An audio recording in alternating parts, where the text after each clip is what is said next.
Okay, guys, we are on section 1.4 and 1.5 of the course exam description for AP Biology, which happens to be of your book, sections 3.3 through 3.6. And when I'm looking through these, I don't really see that much of a difference between them, so that's why I'm going to combine them. I think it's just kind of going into more depth. So I'm probably going to cover everything from these standards in these different animations that I'm going to show and the pictures I'm going to show. All right. So we're going to start off talking about, last time we remember we talked about how we can form these macromolecules by condensation synthesis, and we can break them apart by hydrolysis. So now we're going to go into a little bit more depth about them. So let's just pick up and start with nucleic acids like they have here. And again, this should still be fairly review, but I know it's been a while for some of you. Some of you maybe not so much.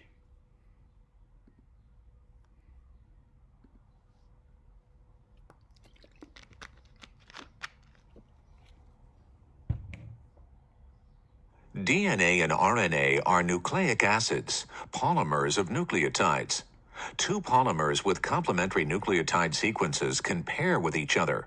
This pairing endows nucleic acids with the ability to store, transmit, and retrieve genetic information. Okay, if you recall, the thymine and adenine are going to base pair together, complementary bases. And remember, it's anti-parallel, so what's 5' on one end will be 3' on the other. And there are 2 hydrogen bonds between a thymine and an adenine, which we'll look at more detail in a minute, and 3 hydrogen bonds between a guanine and a cytosine. So as far as energy goes, if there's a GC pair, it's going to take more energy to break that apart. Had to stop because T. some noise. All right, so what basically we just said, remember that this would be a good time to review this, that the A and the G are going to be 2-ring structure, 2 rings, more complicated structure, simple name, if you remember that. So A and G are your purines, and T and C are your pyrimidines. So the pyrimidines have 1 ring and the purines have 2 rings. So you need to remember that A and G are your purines, and purines have 2 rings, and T and C are your pyrimidines, and pyrimidines have 1 ring. Okay, so he's going to probably go through all this, but let me just explain it in my way first. At the 5' end, it got the term 5' based on the position it was in this deoxyribose, where that was coming off of. This would be the 5' carbon here. So on the 5' end, there's always going to be a phosphate, and at the 3' end, there's always going to be a hydroxyl. So it's missing the H here, but you remember OH is hydroxyl. Same thing here. So 5' phosphate, 3' hydroxyl. That's important because if you remember, the DNA polymerase cannot add bases to a phosphate. It needs that free 3' hydroxyl group to add new bases. So when it's polymerizing, it needs to have the free 3' hydroxyl. So, and then they're going to be twisted and anti-parallel to each other.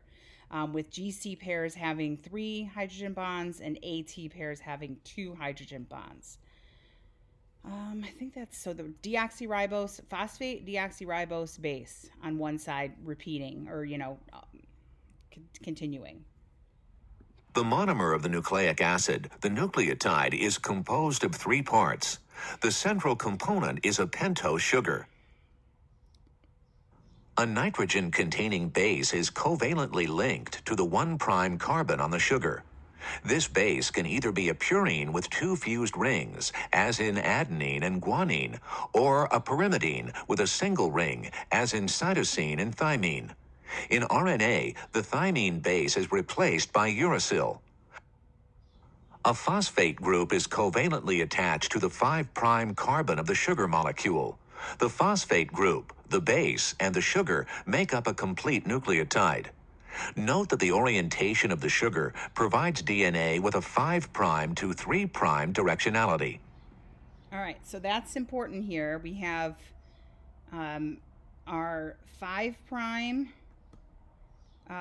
phosphate, 3' hydroxyl.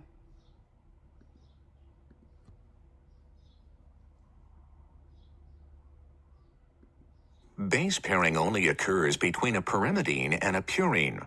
More specifically, a guanine only pairs with a cytosine, forming 3 hydrogen bonds indicated by the green circle. And an adenine only pairs with a thymine, forming 2 hydrogen bonds indicated by the red circle.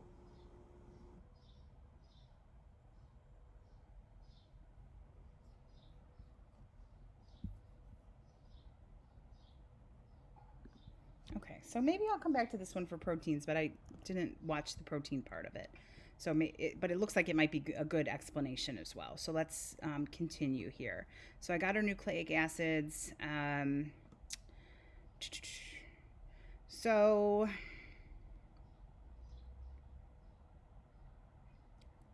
all right. Yeah, that might actually be a nice segue into talking about proteins here. So let me continue to play this because he seems like he was doing a good job of explaining that to you guys. Proteins are chains of amino acids linked by peptide bonds. The 20 different amino acids used to make all proteins differ only in their side chains, and the properties of these side chains account for the great diversity of protein structure and function. 10 of the side chains are hydrophilic, either polar and uncharged, or Okay, so for now, you don't need to, well, in AP biology in general, I'm not going to ask you which one is serine, which one is asparagine, etc. I don't even know most of those. I know a couple of them. But you do need to know that those different groups of side chains, there's 20 amino acids, and there's different groups where sometimes they are going to be hydrophilic, sometimes they're going to be hydrophobic. And if it's kind of twisting away from water, it's going to have a different shape than if it's going towards water. So some of these are going to be polar and are going to interact well with water. Some of them are going to be non-polar or hydrophobic. So think of it that way. Polar is going to be hydrophilic. It'll be interacting with water in its environment, and hydrophobic would be non-polar. electrically charged. 7 of the side chains are hydrophobic. Okay, so these you're gonna be finding these away from water in a protein. So they're gonna, when a protein folds up, they're gonna be kind of shielded from that, from the water in the hydrophobic side chains. 3 of the side chains fall into a special case category based on their structural features, although glycine and proline generally are hydrophobic. Collagen is an example of how a protein's amino acid sequence determines its structure and function. Amino acid sequences are encoded in the DNA of genes. Collagen is the most abundant mammalian protein. It's the main component of skin, bones, and teeth. This protein is composed of 3 helical polypeptide chains that form a stiff, supercoiled cable. The type of helix in each... Those of you who've had me as a teacher before will know that this protein is kind of near and dear to my heart because there's different types of collagens that we have, but my husband and my son and my mother-in-law and brother-in-law, they all have a mutation in this that makes their skin a little bit less strong and a little bit more stretchy. That's Ehlers-Danlos. So I use that a lot as an example. But that's, you can see the areas that are going to be out here would be the hydrophilic side chains, and the ones that are inside are going to be the hydrophobic, and that's how it gets its shape of being this helix. Proteins play countless roles throughout the biological world. Some transport nutrients throughout the body. Some help chemical reactions to happen at faster rates. Others build the structures that make up living things. Despite this wide range of functions, all proteins are made out of the same 21 building blocks, called amino acids. Amino acids are made of carbon, oxygen, nitrogen, and hydrogen atoms, and some Okay, so let's see what else they have contain here. sulfur atoms. Selenocysteine is the only standard amino acid that contains a selenium atom. These atoms form an amino group, a carboxyl group, and a side chain, all attached to a central carbon atom. The side chain determines an amino acid's properties and is the only part that varies from amino acid to amino acid.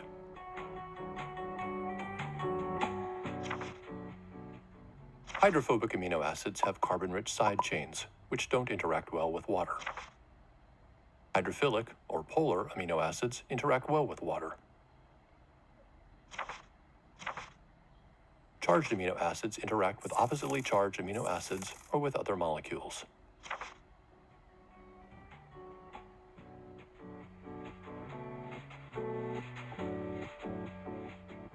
Primary structure. The primary structure of a protein is the linear sequence of amino acids as encoded by DNA. The amino acids in a protein are joined by peptide bonds, which link the amino group of one amino acid to the carboxyl group of another. A water molecule is released each time a peptide bond is formed. This linked series of carbon, nitrogen, and oxygen atoms is the protein backbone. Protein chains often fold into two types of secondary structures, alpha helices and beta sheets. An alpha helix is a right-handed coil stabilized by hydrogen bonds between the amine and carboxyl groups of nearby amino acids. All right, that's the important thing. What stabilizes that structure, that shape of the helix, are the hydrogen bonding that's happening. That's the most important thing to remember about that. Hydrogen bonding, interactions of the R groups are what is going to result in that shape. So the primary sequence, because it will dictate different amino acids in different positions, the linear sequence is called the primary sequence. But without that, you can't get them interacting with each other or get secondary sequence. I mean structure, not sequence. Beta sheets are formed when hydrogen bonds stabilize two or more adjacent strands of amino acids. Again, hydrogen bonding is what is stabilizing that. Tertiary structure of a protein is the three-dimensional shape of the protein chain. This shape is determined by the characteristics of the amino acids making up the chain. Okay, so this shows you nicely how there's going to be some of these amino acid side chains that are not anywhere near water. And those are going to be the hydrophobic chains. And the ones that are interacting well are going to be the side chains that are hydrophilic. And then you're going to get also some that are charged, and you're going to get it all folded up. So right here we have alpha helix and then beta pleated sheet here and some other sorts of structures. So that's tertiary structure. This is one amino acid chain, but the way that it's folded up, you have multiple secondary structures present. So that's called tertiary structure. Many proteins form globular shapes with hydrophobic side chains sheltered on the inside, away from surrounding water molecules. Yep, hydrophobic chains are going to be in the middle. Hydrophilic chains, so we're going to predict that this is the amino acid that's there is going to be hydrophilic because it's out there in the open by where water is, and the ones inside are going to be hydrophobic. So let's say you had a DNA mutation that changed this side chain to be one that was hydrophobic. It's going to flip out, it'll flip in, it'll repel water. So that's why mutations sometimes have more of an effect than others. Sometimes they don't remember because the DNA code is a little bit redundant. Sometimes it doesn't change the amino acid at all, but sometimes it will change it to something that's similar and it still might have a similar function.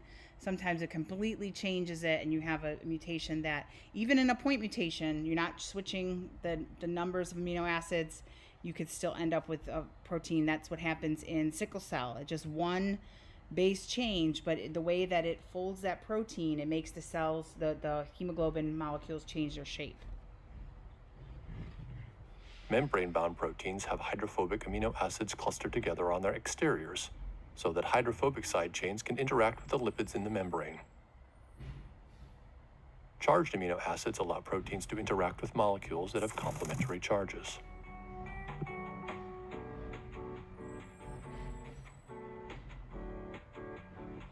The functions of many proteins rely upon their three-dimensional shapes. For example, hemoglobin forms a pocket to hold heme, a small molecule with an iron atom in the center that binds to oxygen. Quaternary structure. Two or more polypeptide chains can come together to form one functional molecule with several subunits. The four subunits of hemoglobin cooperate so the complex can more easily pick up oxygen in the lungs and release it in the body. All right, quaternary structure, two or more chains, in this case, four separate chains that are connected to each other, quaternary structure. Not four chains. This is the level that is beyond just having one amino acid, one protein chain, or one amino acid chain. When you have two or more, it's the next level. So it's not four chains, two or more chains. It's quaternary level structure because it has, each of these chains has its own tertiary structure to it. And then when you're multiple chains connected together, that's when you have quaternary structure. Different visual representations of proteins can give us visual clues about protein structure and function. This space-filling diagram shows all of the atoms that make up this protein.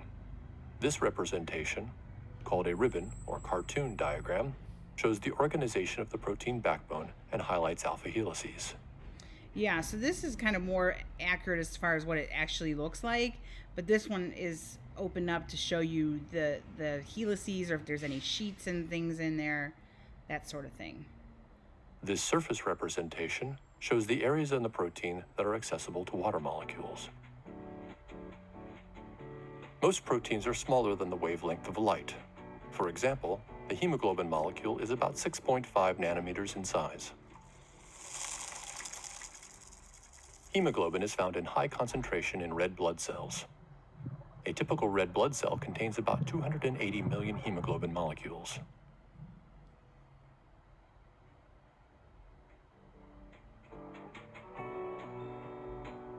The three-dimensional shapes of proteins determine their function.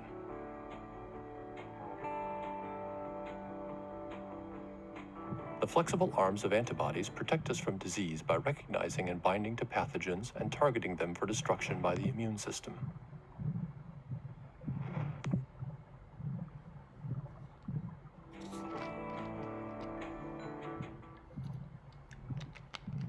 The hormone insulin is a small, stable protein that can easily maintain its shape while traveling through the blood to regulate blood glucose level.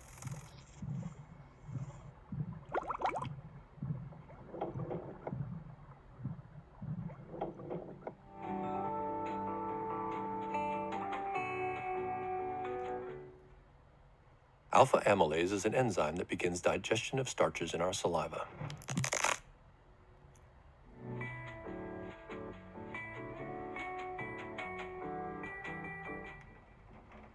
The calcium pump is aided by magnesium and powered by ATP to move calcium ions back to the sarcoplasmic reticulum after each muscle contraction.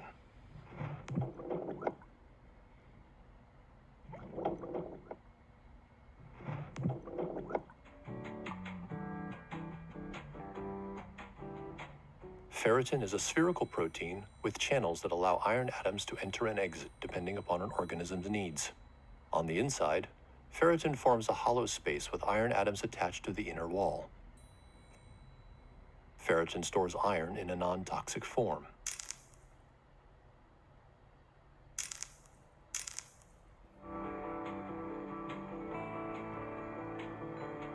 Collagen forms a strong triple helix that is used throughout the body for structural support. Collagen molecules can form elongated fibrils, which aggregate to form collagen fibers. This type of collagen is abundant in skin and tendons. Learn more about the functions and 3D structures of proteins and other molecular machines. Okay, that was actually a really nice overview of protein structure. Okay, so I'm gonna, there's one other thing that I want to mention is the difference between the amino terminus and the carboxyl terminus, and it's quite, I think, easy to understand, so I think I have some pictures here that will go through that. All right, so let's see, these pictures are just kind of to illustrate what I already showed on the videos, just to kind of remind you of that. So that was the one for the DNA. And yes, here is the one that I want to show for your protein structure. And there's one end of the protein that is the amino end. Usually it's shown this way, but it doesn't matter because you just flip it around. The one end of the protein is called the amino end, or the N terminus. End meaning terminus meaning end, sorry, and N nitrogen. So the amino end or amino terminus or N terminus is the side that has the nitrogen group on it. And the carboxyl group is the one that has a C double bond O, OH, N to it. So that's going to be the C terminus or carboxyl N carboxyl terminus. So we're going to use those terms frequently. The N terminus, C terminus, that's what we're referring to. This just shows you primary structure, one amino acid, two, all the way through, it could be hundreds, thousands even. If it folds up and is stabilized by hydrogen bonds like this in this helix, that's going to be secondary structure. This part has some beta pleated sheet here, and it has some helices. So it's got two or more types of secondary structure on it. That's tertiary. And then when you put more than one of these chains together, that's quaternary structure. All right, this is, again, you don't have to be able to tell which ones are which and all that. I just wanted to include this diagram to show you that there's 20 or 21, depending on, there's just one selenocystine, I think, or something that was the one that was a little bit of an oddball, but we're going to just leave it at 20 for our purposes. And just remember that the ones that are going to be polar are going to interact really well with water. The charged ones generally do, and they can interact with other charged molecules, but the non-polar ones are going to be on the inside because they are going to be hydrophobic. All right, and then let's see what else we have here. Let's just look a little bit at carbohydrates and lipids, and then we'll be good to go.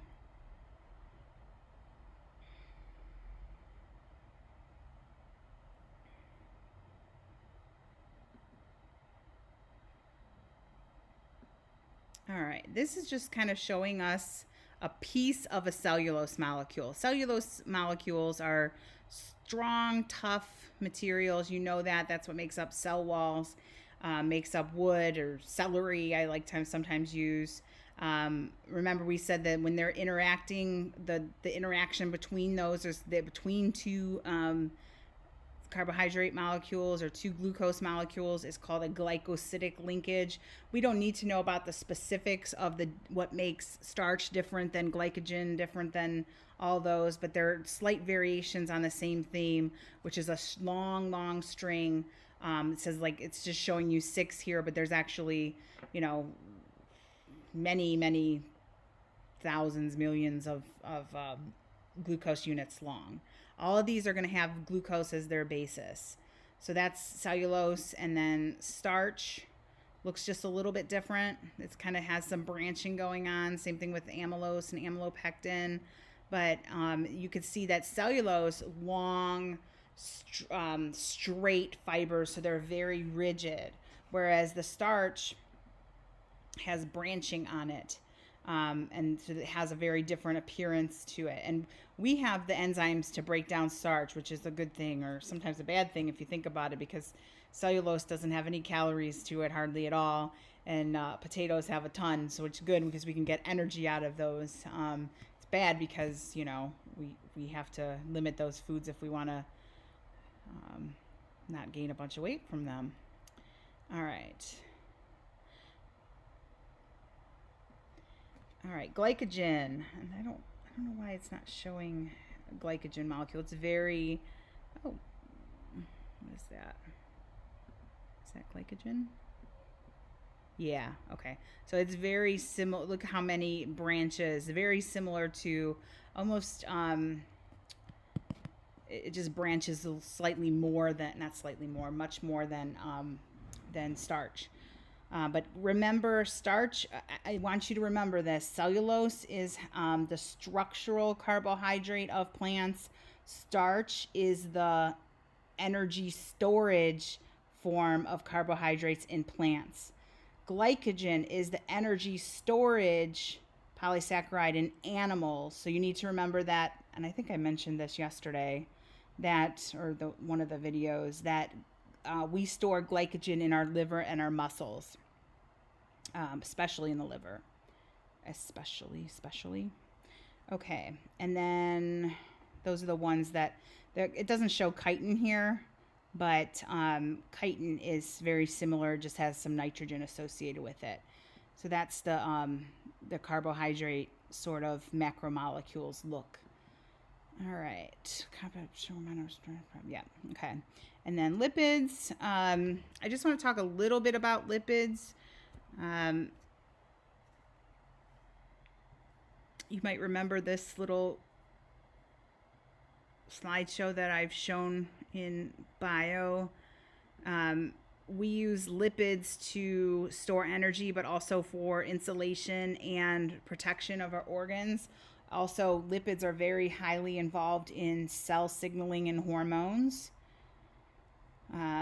We have energy storage in fat cells. I'm not going to cover all of this right now. We'll go into more details, but all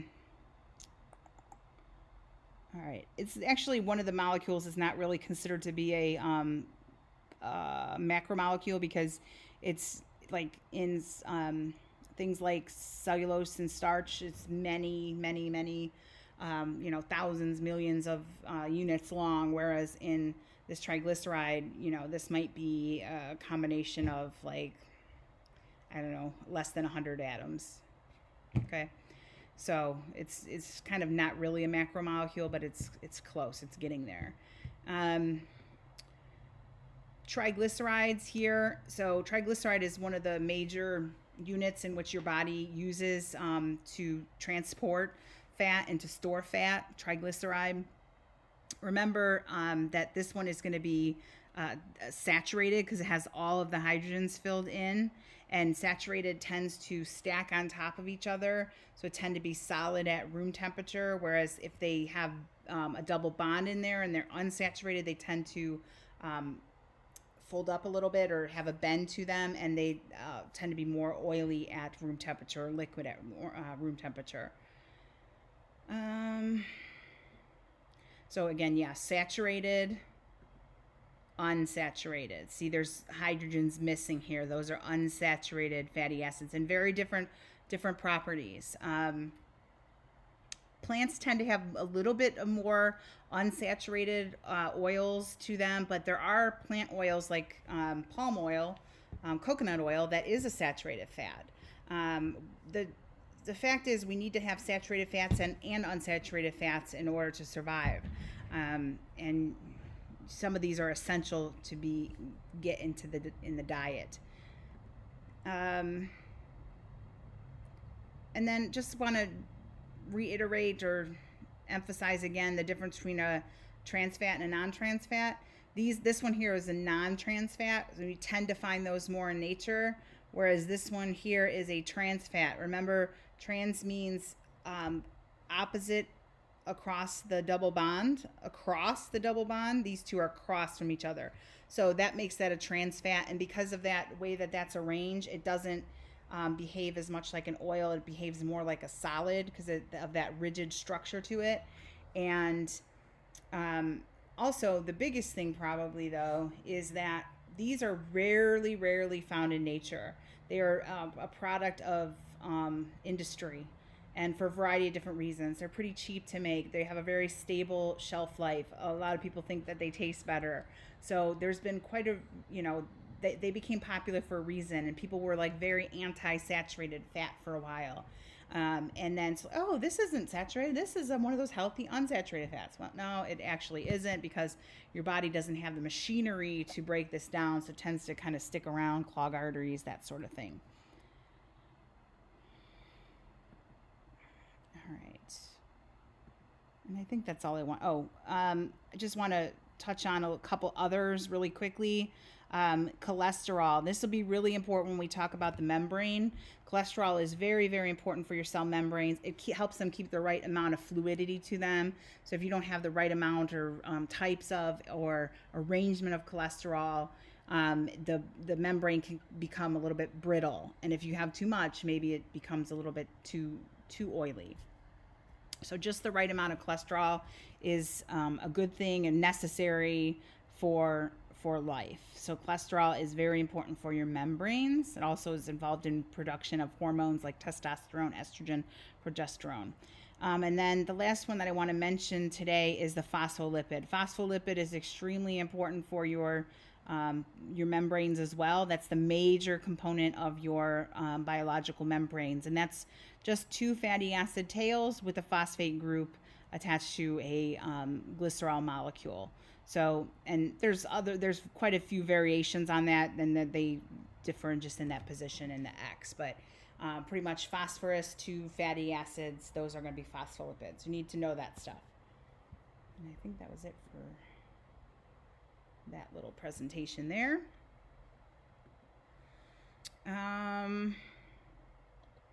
Just remember that fats are going to be nonpolar, hydrophobic. The phospholipid portion, though, interacts really well. If I go back one here, this part of it interacts with water, so that part is hydrophilic, and these two parts are hydrophobic. So when we talk about membranes, these will be found on the inside away from water, and the heads are going to be found interacting with water. Okay. All right, and then I think I pretty much covered everything that I wanted to here.